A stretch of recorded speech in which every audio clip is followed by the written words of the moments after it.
Fikih Ramadan. Mari perluas ilmunya agar semakin lapang hatinya. Bilal sholat tarawih emang benar ya itu amaliyah bid'ah? Ham. Gimana, Mul? Kamu tadi sholat tarawih di mana? Di sana loh, di Masjid Nur Huda yang ada Bilalnya. Hah? Bilal? Apaan tuh? Itu loh, di antara dua sholat kita membaca sholawat kepada Nabi dan tarodi kepada sahabat. Bentar. Itu ajaran siapa ya? Perasaan Nabi nggak pernah ngajarin gitu loh. Bid'ah itu. Ya Allah, Mul, setiap kali ketemu kamu bahasa bid'ah mulu. Lebih baik belajar lagi sana.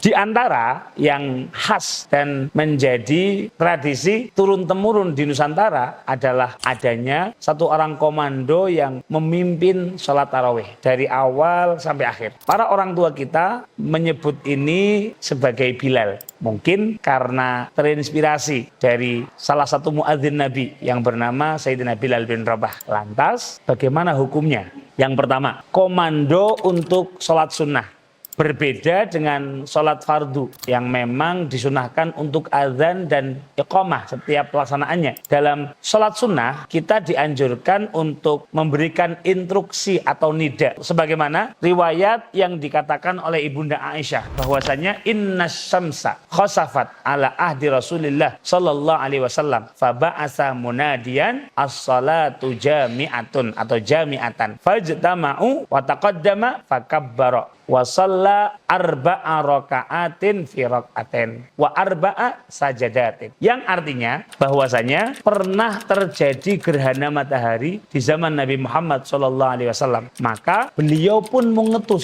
seseorang untuk berseru as-salatu jami'atun atau as-salatu jami'atan, salat berjamaah. Maka para sahabat pun berkumpul dan Nabi maju serta bertakbir untuk salat. Hadis di atas menjelaskan bahwa dalam sholat sunnah yang dianjurkan untuk berjamaah memang tidak ada azan ataupun iqamah, namun diganti dengan panggilan as-salatu jami'atun. Inilah yang biasanya diucapkan oleh Bilal ketika hendak memulai sholat tarawih ataupun sholat witir. Sehingga kebiasaan ini adalah sesuatu yang inline, berkesesuaian dengan hadis yang diajarkan oleh Nabi Muhammad SAW pada riwayat Imam Muslim di atas yang telah kita bahas. Yang kedua, kesunahan menjeda sholat dengan kalam ataupun berpindah. Di antara yang dijelaskan oleh para ulama adalah adanya anjuran untuk menjeda sholat dengan kalam ataupun berpindah ataupun keluar. Dalam hadis Imam Muslim, Nabi Muhammad SAW bersabda, la tusil sholatan bi sholatin hatta tatakallama au takhruja. Hadis ini diriwayatkan oleh Al-Imam Muslim dan juga Al-Imam Ahmad ibn Hanbal. Nabi bersabda, janganlah engkau sambung sholat satu dengan sholat yang lain hingga engkau berbicara ataupun keluar. Al-Imamun Nawawi dalam Syarah Sahih Muslim, beliau mengatakan hadis ini menjelaskan bahwa hendaknya kita berpindah tempat ketika melaksanakan sholat dari sholat fardu ke sholat sunnah, agar semakin banyak tempat yang bersaksi atas sujud yang kita lakukan. Dan jeda itu juga bisa didapatkan dengan kalam, omongan, akan tetapi berpindah tempat itu lebih utama. Teman-teman bisa melihatnya dalam Syarah Sahih Muslim lil Imamin Nawawi. Senada dengan apa yang dikatakan oleh Al-Imam An-Nawawi, Al-Imam Ramli juga mengatakan dalam kitab Nihayatul Muhtaj Bisyarhil Minhaj. Beliau mengatakan dianjurkan untuk berpindah untuk sholat sunnah ataupun sholat fardu.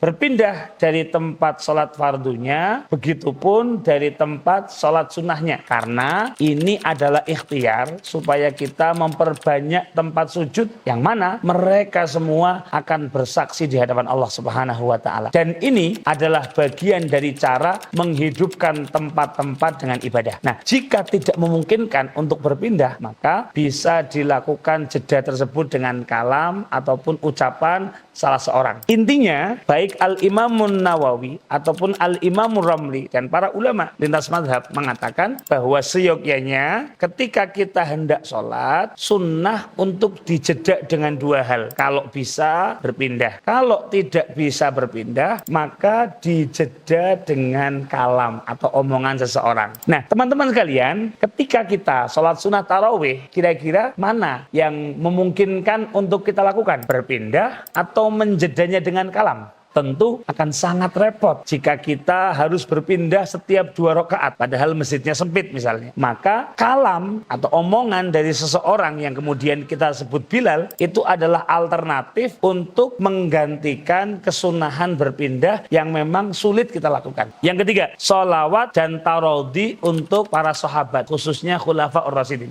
Di antara yang juga dilakukan oleh para Bilal yang ada di Indonesia ini adalah mereka mengumandangkan sholawat kepada Nabi Muhammad SAW ataupun doa tarawih, mendoakan ridho untuk para sahabat. Kita tentu sepakat bahwa sholawat kepada Nabi SAW adalah zikir yang sangat dianjurkan. Begitupun tarawih atau mendoakan keridhoan untuk para sahabat. Ini juga hal yang sangat dianjurkan. Sebagaimana keterangan dalam kitab Al-Majmu' Syarhul Muhadzab juz 6 halaman 172 berikut ini. Al-Imamun Nawawi mengatakan disunnahkan membaca taraddi atau tarahum kepada para sahabat, tabi'in, ulama, ahli ibadah dan juga orang-orang pilihan. Bacaan taraddi atau radhiyallahu anhu, rahimahullahu alaih atau rahmatullahi alaih dan sebagainya. Memang dalam literatur kitab fikih dijumpai beberapa keterangan yang menjelaskan bahwasanya tidak ada dalil khusus di dalam Al-Quran ataupun hadis yang menyatakan kesunahan membaca sholawat dan tarawih tadi ketika jeda sholat tarawih ataupun witir. Sebagaimana kita bisa melihatnya dalam kitab Bughyatul Mustarsyidin karya Al-Imam Al-Habib Abdurrahman Al-Masyhur. Beliau mengatakan mengucapkan tarawih atau radhiyallahu anhu untuk para sahabat seperti Sayyidina Abu Bakar, Sayyidina Umar bin Khattab, Sayyidina Utsman bin Affan ataupun Sayyidina Ali bin Abi Thalib radhiyallahu anhum memang tidak dikenal secara khusus seperti apa yang dilakukan di antara salam-salam sholat tarawih. Maka membacanya dengan meyakini atau bermaksud bahwa bacaan tersebut disunahkan pada saat sholat tarawih, secara khusus meyakini adanya kesunahan itu di situ, maka itu dihukumi bid'ah. Tetapi jika dilakukan bahwa itu adalah kesunahan secara umum, sebagaimana kesunahan tarawih pada umumnya, maka tidak mengapa. Dan bisa jadi hikmah yang ingin diambil dari perilaku mendoakan ridho atau tarawih untuk para sahabat ini adalah bentuk peringatan ataupun edukasi kepada para jamaah tentang betapa tinggi kemuliaan mereka. Artinya kita tetap boleh membaca sholawat dan tarawih, bahkan dianjurkan membacanya dengan catatan satu, mengamalkannya dengan niat untuk mengambil kesunahan jeda antara sholat satu dengan sholat yang lain karena memang tidak memungkinkan untuk berpindah. Yang kedua, niat untuk mengamalkan keumuman tentang sunnahnya zikir ataupun sholawat kepada Nabi Muhammad SAW dan juga tarawih untuk para sahabat. Yang ketiga, tidak meyakini adanya kekhususan bahwa ini adalah sunnah yang diajarkan Nabi di antara sholat satu dan sholat yang lainnya. Fakta sejarah, bentuk penentangan kepada Syiah Rafidhah. Selain mengandung kesunahan dari keterangan yang telah kita jelaskan di atas, ada fakta menarik tentang pembiasaan penyebutan para sahabat khususnya Khulafaur Rasyidin sebagaimana dijelaskan oleh Ustadz Salim Afillah pada video berikut ini. Kemudian saya bertanya-tanya, kenapa di masjid-masjid yang mewarisi tradisi itu, Kesultanan Mataraman itu, Nyun Sewu ada Bilal ketika sholat tarawih. Jadi kalau kita sholatnya 20 rakaat itu tiap 4 rakaat ada penyebutan nama khalifah, penyebutan nama Khulafaur Rasyidin. Saya dulu pokoknya nganggap saya nesu itu, bid'ah ini. Saya tanya simbah saya, itu kenapa toh? Kok kayak begitu? Engko sekle, ceritanya begini, dulu ketika Islam masuk ke Nusantara, ternyata ada yang ikut, pengen dompleng. yaitu orang-orang yang membenci Khulafaur Rasyidin. Mereka tidak suka pada Khulafaur Rasyidin. Itu ada yang pengen dompleng dakwah ini. Makanya salah satu dalam legenda Jawa itu, Wali Songo itu ada yang namanya Syekh Siti Jenar. Kenapa disebut Siti Jenar? Siti artinya lemah, Jenar itu abang, tanah merah. Itu adalah tanah yang tersiram darah Husain radhiyallahu anhu, tanah Karbala. Jadi dia datang juga sebagai seorang mubalik Nusantara, berdakwah dan memang dapat pengikut. Ternyata datang ini juga di dalam babat ada bukti yang bisa kita rujuk. Di dalam naskah babat Pangeran Adilangu tentang murid Syekh Siti Jenar namanya Ki Kebo Kenongo yang berkedudukan di Pengging, Boyolali, yang kemudian dituduh bughat, memberontak, membangkang kepada Kesultanan Demak, itu Ki Ageng Pengging itu punya 2 ekor anjing. Anjing ini dia lempari batu kalau sedang marah. Anjing ini oleh beliau diberi nama Abu Bakar lan Ngumar. Jadi kebenciannya sampai di level itu. Maka kata kakek saya, beliau mengatakan, maka para raja dinasti Mataram itu mengkreasi satu amal, sebenarnya bukan amal, tidak termasuk di dalam sholat, dia diletakkan di luar sholat, hanya sebuah perkataan untuk menjaga masjid-masjidnya dari pengaruh Syiah. Caranya bagaimana?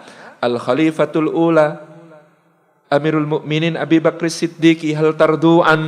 Maka dijawab, nardu'an.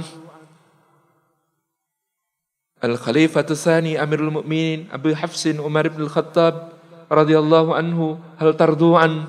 Nardu'an. Nah, pertanyaan kemudian dijawab hadirin, nardu'an ini untuk menjaga rakyat Mataram dari pengaruh Syiah. Jadi selain mengandung nilai kesunahan, Bilal Tarawih ini juga merupakan upaya para pendahulu-pendahulu kita untuk menentang atau bahkan melawan syiarnya Syiah Rafidhah. Memang kita tidak menutup mata. Terkadang para Bilal Tarawih dan juga para jamaah ini kurang mendapatkan edukasi dengan baik. Sehingga bacaan yang diucapkan terkadang tidak jelas. Dan para jamaah pun hanya menjawabnya dengan cara yang tidak khusyuk ataupun tidak beradab. Sehingga terkesan seperti menjerit-jerit ada di masjid. Maka tugas kita, mari kita edukasi dan ingatkan mereka dengan cara yang terbaik. Khususnya kepada para Bilal Tarawih yang bertugas di masjid-masjid ataupun para jamaahnya untuk memahami bahwa apa yang diucapkan ini merupakan bagian dari sunnah yang semestinya diucapkan dengan cara yang baik dan penuh penghormatan kepada Rasulullah Muhammad SAW ataupun para sahabat yang mulia. Begitulah yang bisa kita pahami dari literatur dan kitab-kitab para ulama mengenai kebiasaan Bilal Tarawih ini. Teman-teman, mari edukasi masyarakat dengan ilmu, dengan cinta dan keteduhan, bukan dengan tuduhan-tuduhan atau olok-olok yang menyakitkan. Yuk, perluas ilmunya agar semakin lapang hatinya. Assalamualaikum warahmatullahi wabarakatuh.